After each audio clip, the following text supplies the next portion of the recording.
Hello, welcome back to the Science for Policy podcast. My name is Toby, and I'm very happy to welcome to the podcast today Maria de Graça Carvalho. Senora Carvalho is currently a member of the European Parliament, where she was recently identified by VoteWatch EU as one of the most influential MEPs in the field of innovation. But that is not her only rodeo. She has had a varied career as Minister for Science in a Portuguese government, as Principal Science Advisor to José Manuel Barroso when he was President of the European Commission. She was an architect of not just one but two European science advice mechanisms, and she has a distinguished scientific career herself as a mechanical engineer with a particular interest in energy and climate change. In other words, she's been involved in the business of science for policy in almost every possible way. Senora Carvalho, you are, as listeners might imagine, an extremely busy person, and I'm very grateful to you for taking the time to talk to me. Welcome to the podcast. Thank you very much. Thank you very much for the invitation for this podcast, and thank you for your kind words of introduction. Did I get them all right? Yes, you did. Actually, I was now not on innovation elect by the VoteWatch, but digital. Digital. Aha. I was in my previous mandate. I was on research and innovation. This time was on digital. Okay. So what are you working on in the digital sphere? I'm focused mainly on the skills, the need for more research, for more to have trained people on artificial intelligence in digital. Also looking at the fact that we don't have enough women in these areas. I've been through my life doing a lot of campaign to have more women in science and engineer, and that has been a tremendous evolution both in Europe and in Portugal, but not in digital itself. In digital, the figures shows that we are still quite behind. We have about only 20% of people working in digital are women, and this is very, very low. It's much lower than any other fields of science, of STEM, on the others engineering. Digital is worse. Women are less represented. For example, on cyber is around 10%, 12% that we have women. And these are areas of the future, areas where we will have better salaries. So we need to catch up and to reduce the gap between men and women in these areas. So I have been a rapporteur of several opinions and several reports in this area, also on the ethics framework for artificial intelligence and digital. So I have been quite involved on the areas of digital, and I was quite pleased and surprised that they have recognized my effort. That's interesting. So digital is lagging behind even other traditionally problem areas, like you said, like science and maths. Yes. Huh.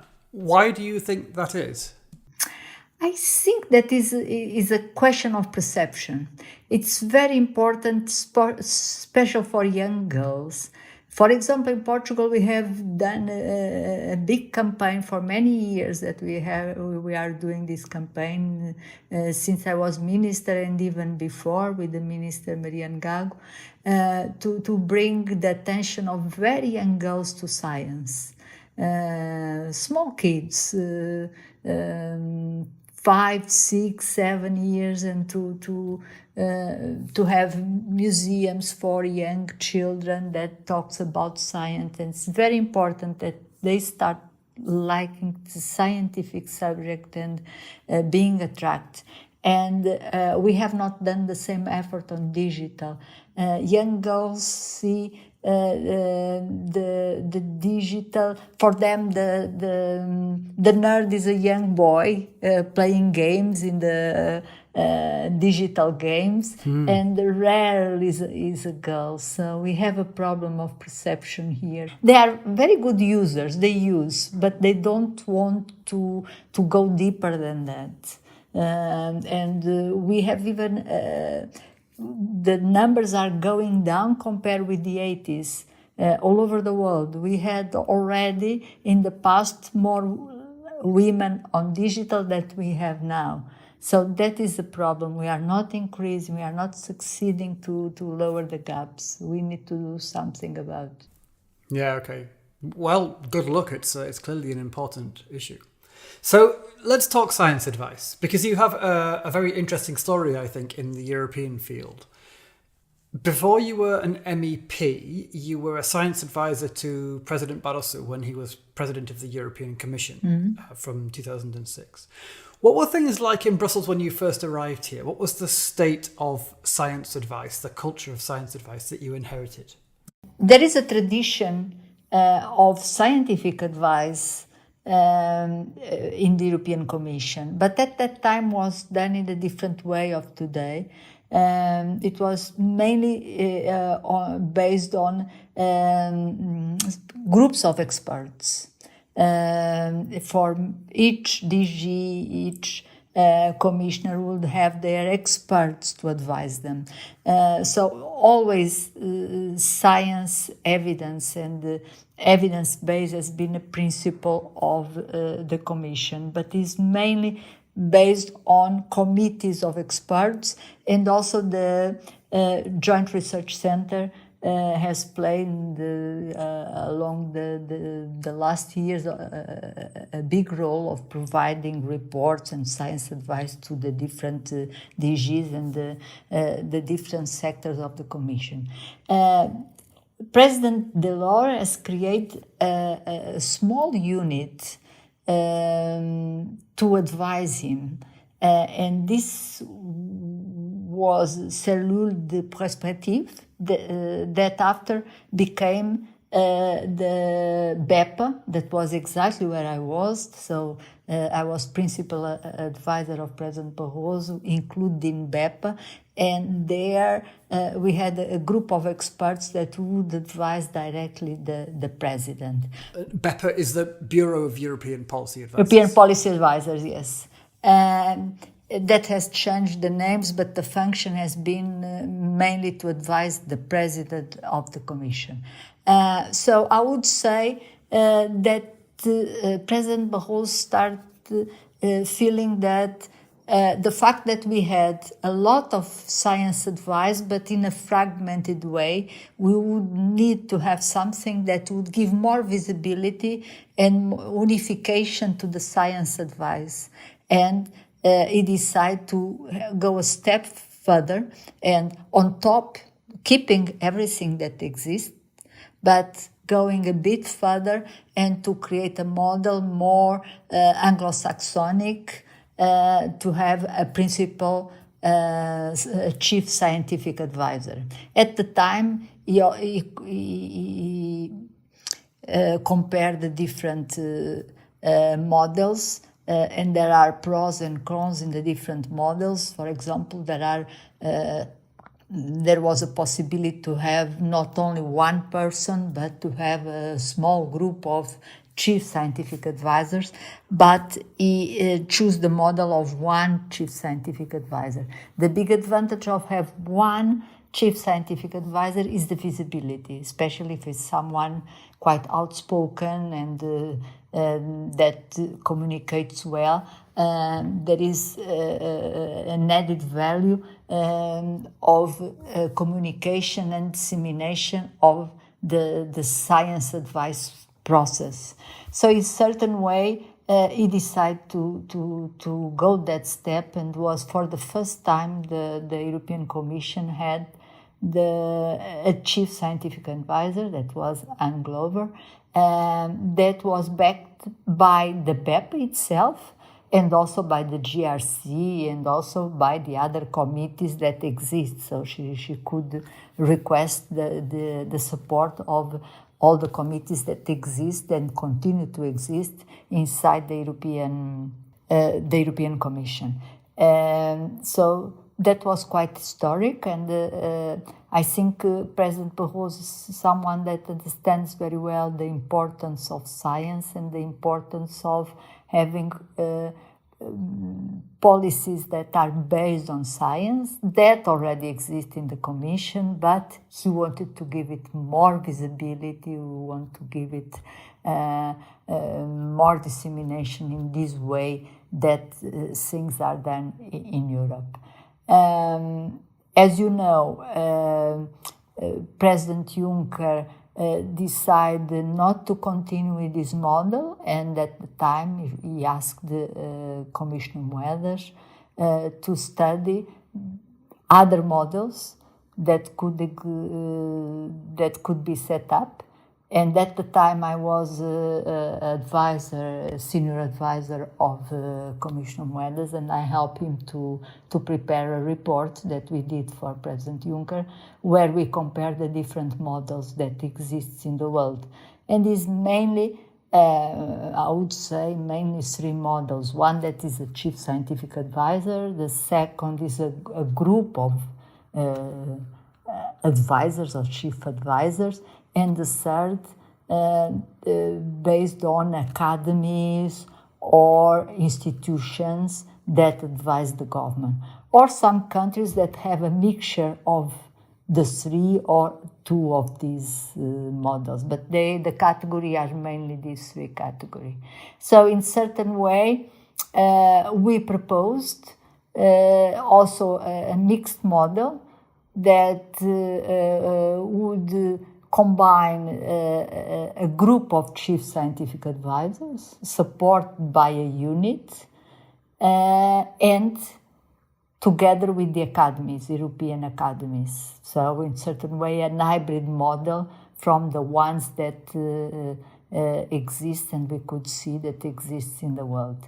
And this model was quite well accepted by the outside scientific world and also by President Juncker. So there was the setup of the science advice mechanism. Mm-hmm.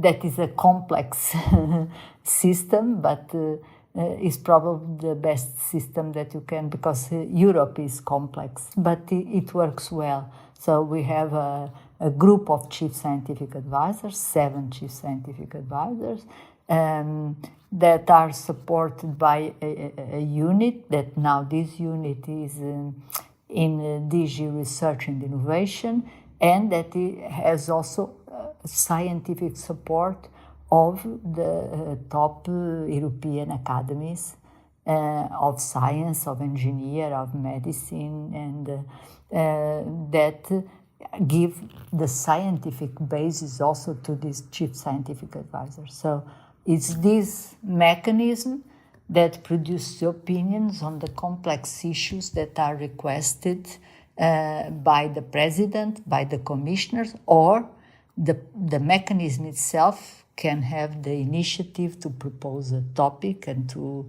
elaborate an opinion on that topic. Yeah, it's an interesting setup, as you say. I just want to take one step back to ask you about something you mentioned. I think it's fair to say in 2014, when President Juncker abolished the post of Chief Scientific Advisor, which was Anne Glover, as you said, there was a fair bit of controversy about that in the scientific community. And at the time, it was a lot of the debate was around whether this was a response to advice that Professor Glover had given on, particularly on GMOs at the time. Mm. And there was a lot of pushback on that from outside the Commission, from various interest groups. And so there was a view that perhaps changing the system was a response to that. Now, you were on the inside when it all happened. Is there any truth to that? I think that new college, new president, they always want to do to revisit things and to see what are the best models. And probably President Juncker thought that to have everything concentrate in one single person wouldn't be the optimal solution. So he asked Commissioner Moedas to see other models that will be more distributed and more adequate to the European model that has different member states, different cultures. And he was happy with this solution that has, instead of one chief scientific advisor, 7, involves at least 5 European academies. So in certain way, he felt more comfortable with a model that involves more persons, more institutions. I think I remember very well the polemic that it was, but I think that is the natural way to make things different when a president starts, and to in that particular case, he felt more comfortable with something that would have more people involved than just one chief scientific advisor. Because that model has advantage and disadvantage. The advantage is, as I said, a great visibility if the person is someone that communicates well, but it can create disadvantage. So it's more difficult sometimes to get consensus if it's concentrated in one person. If you have different academies that have representatives of different member states, and of course the scientific evidence is scientific evidence, but sometimes there are uncertainties, there are different ways to look at things, and it ends up that for the European conditions and for the European complexity, this model probably works better. And it has proved so, because things that have been going well, very well, since this model is on place. Yeah, I mean, it is an interesting setup as you describe it. So you've got the 7 chief advisors on the one hand instead of one, and they advise the whole college of commissioners rather than just the president. So that's also a significant change. Yeah. But it's also then a hybrid model, because on the other hand, as you mentioned, you've got 100 or so European academies in SAPEA. And the division of labour between those two I find very interesting. So one half collects and reviews the evidence and synthesizes it. That's the academies. Yeah. And then the result is handed over to the advisors, and then they're the ones who make any kind of concrete policy recommendations. Yes. So is that kind of firewall between the people who present the evidence and the people who make the recommendations, was that a deliberate plan from the start, like a feature, or did it come about more by serendipity? No, that was something that took a lot of discussion until the final decision, because it was not very clear and very easy to do the distinguish between the when the work of the academies would stop and would start the work of the chief scientific advisors. And I remember we were discussing, so what the opinion done by the report done by the academies, by SAPEA, can it have conclusions? Can it have options? Can it have recommendations? And there was a lot of discussions between the chief scientific advisors and the representatives of SAPEAs until they arrived to this consensus. So one, that SAPEA does the scientific evidence and does conclusions in terms of scientific evidence. From there are the chief scientific advisors elaborate policy recommendations. So one is scientific state of the art, scientific evidence, conclusions of the scientific evidence, and the others do translate that, are certain way translators of the scientific evidence already in some policy scenarios, because the final policy option is done by the college. These ones have the duty to taken the evidence by SAPEA, taken the policy recommendations or the policy scenarios done by the chief scientific advisors, and more constraints like the ethics values, like budgetary constraints. Putting all that together, they do the final decision, they do the policy. But it's an evidence-based policy based on all these elements. So that was one of the most difficult issues to discuss and to design, was exactly the frontier between SAPEA and the chief scientific advisors. But it works now, and I think that is well designed like it is. Yeah, I mean, it's certainly, I think it's one of the great strengths of the model, and one of its most subtle features, if you like, that the people who are gathering the evidence are not the ones whose job it is to give the policy recommendations. And vice versa, that the advisors who are giving the recommendations are not also responsible for coming up with the evidence the advice is based on. Yes. It gives each half a bit more credibility. Yeah.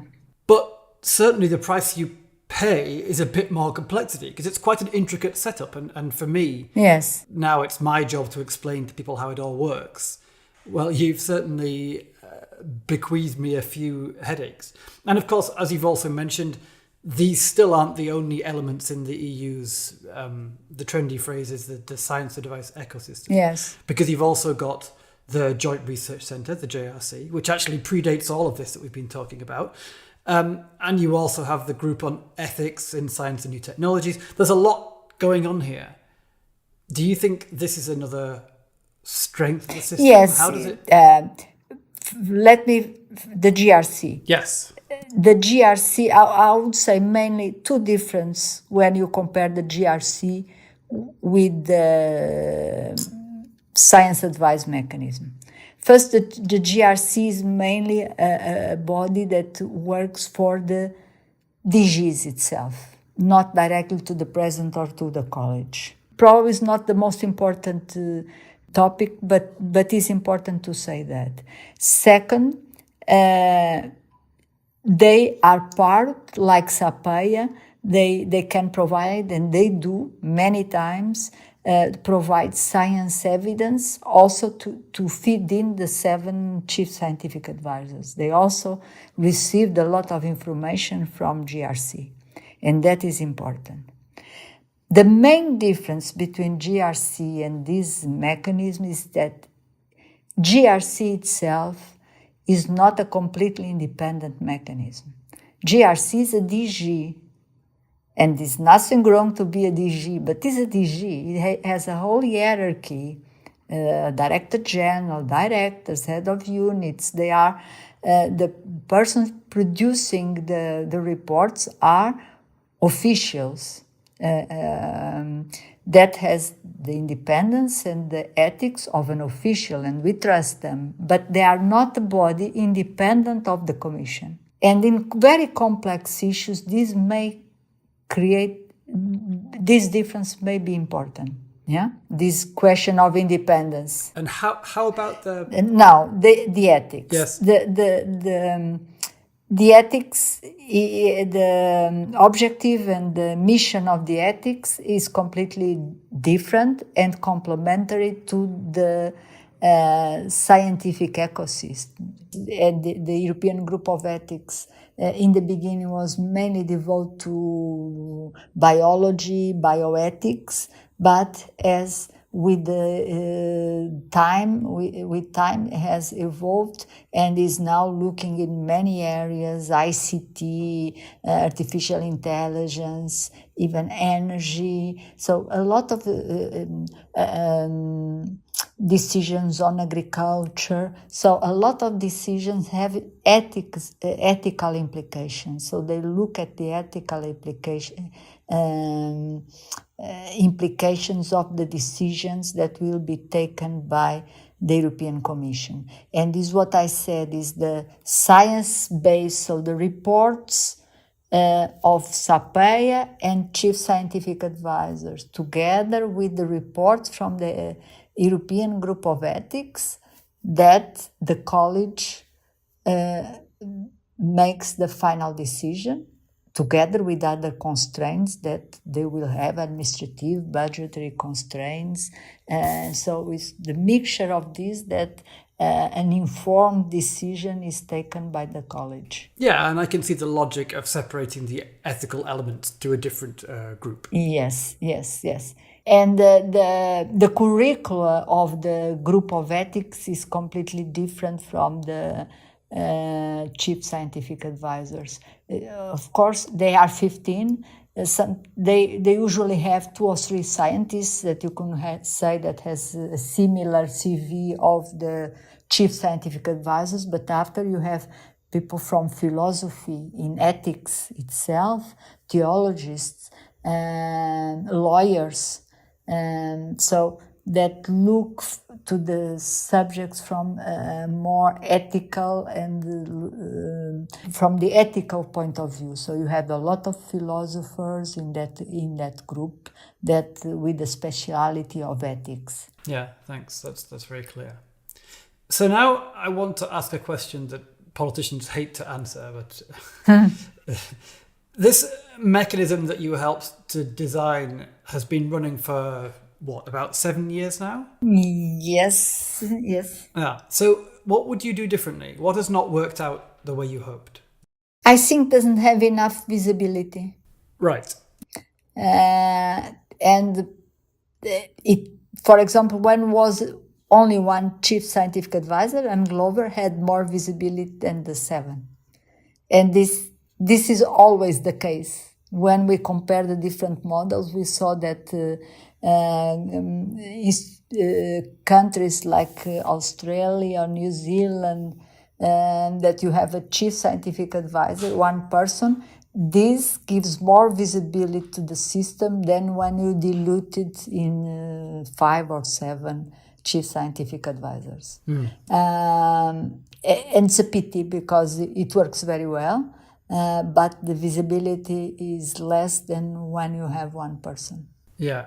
I think that they need to do more work to get more visible, to disseminate more. In the beginning, they were a bit cautious. Of course, they want to play it safe, to get results. But now they have sufficient number of results and good results, well received opinions.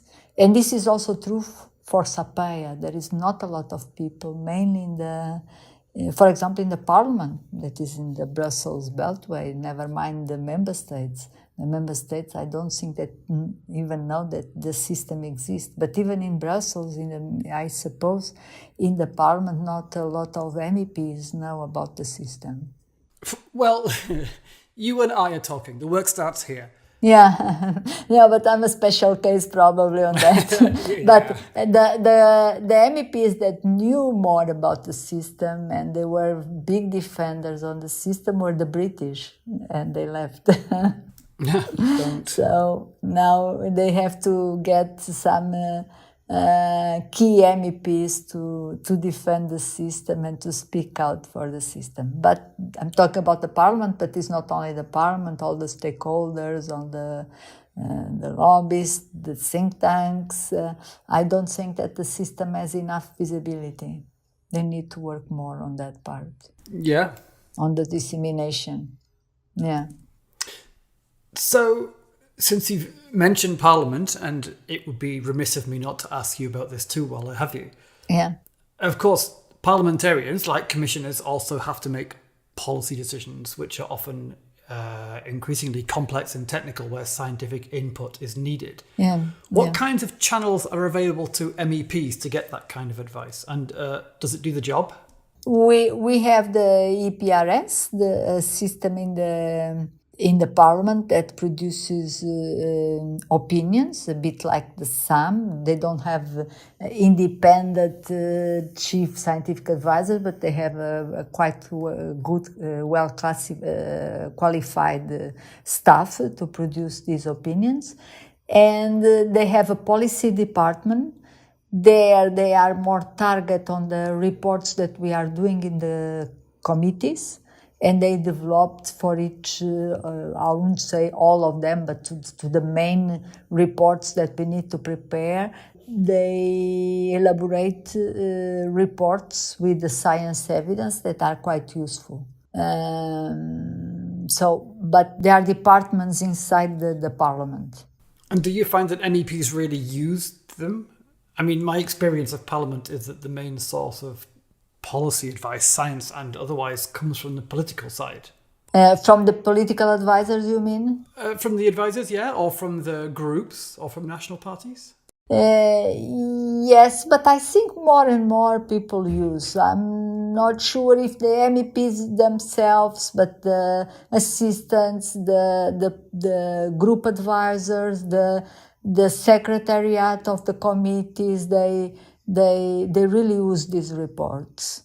I have now a report on exactly to understand and to measures to have more women in digital and AI, and the Parliament has prepared a report with outside experts with a lot of data. It has been very, very useful, and I read it very careful. Not only the report, but also the reference of the report. So I think that more and more people are using this report because subjects that arrive to us are more and more complex. It's very rare that we have a subject that doesn't require knowledge from science data, science evidence. Is very rare. So my main topics, from climate change to decisions on energy, hydrogen, artificial intelligence, cybersecurity, 5G, they are all quite complex from the scientific point of view. So you need to read a lot, and you need to have a lot of advice and a lot of data, and data that you can trust to decide on these subjects. Good. So that's one side of the question, what kind of evidence comes in.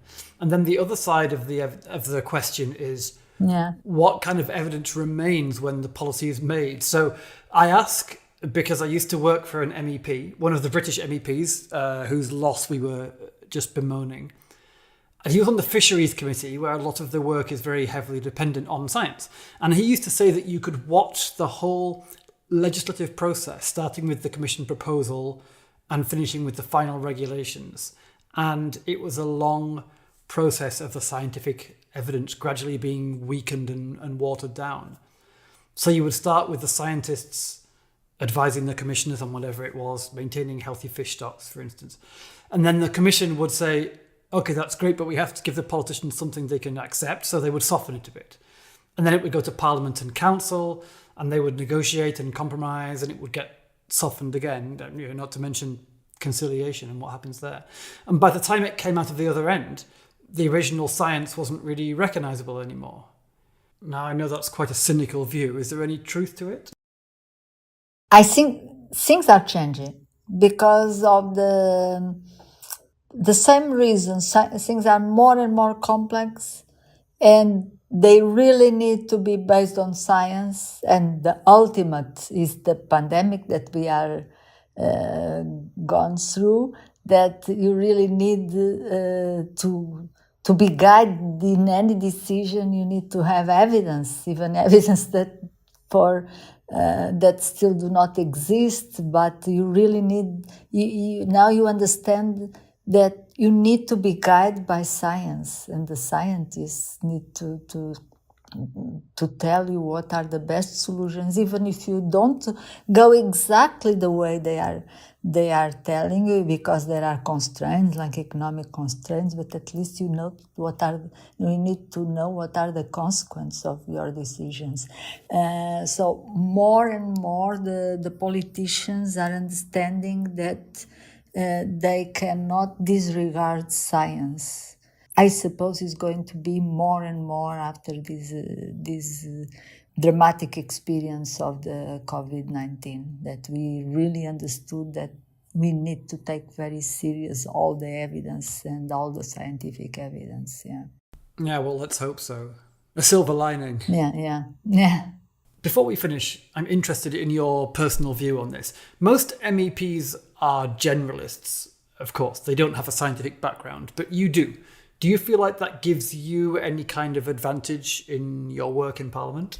I think so, not only because you understand certain subjects better than the others. I wouldn't say that that is the the biggest advantage, because I'm researching in one subject and not in others, so that is not the main advantage. The main advantage is the scientific mind that gives you some scientific methodology of decision making,